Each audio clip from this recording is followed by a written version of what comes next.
आज मी देवाची रूम आवरायला घेतली होती आणि एवढा पसारा काढून ठेवलेला होता. सगळं आवरून झाल्यावर मी ते भांडे वगैरे घासून घेतले.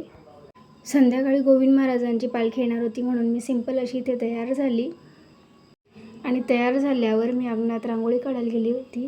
जागृती माझ्या मागे चालली की मम्मा मला पण काढायची म्हणून. मग मी तिला म्हटले तू इथे नको काढू, तू आपल्या दारासमोर काढ म्हणून.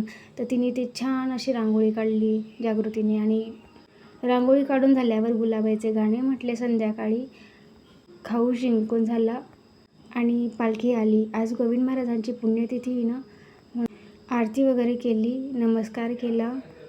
आईनी, शिव, जागृती यांनी सगळ्यांनी नमस्कार वगैरे केला. खूप छान वाटतं जेव्हा दारासमोर अशी पालखी येते तेव्हा. तुमच्याकडे पण येते का अशी पालखी?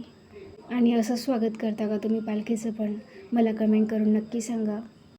आणि पालखी गेल्यानंतर पप्पांनी पण घरामध्ये फोटो होता गोविंद महाराजांचा, त्यांची पण पूजा करून घेतली होती. आणि पूजा करून झाल्यावर आरती करून घेतली. आरती झाल्यावर मला पप्पांनी गोलगप्पे आणि कचोरी आणून दिलेली होती, ती मी खाल्ली.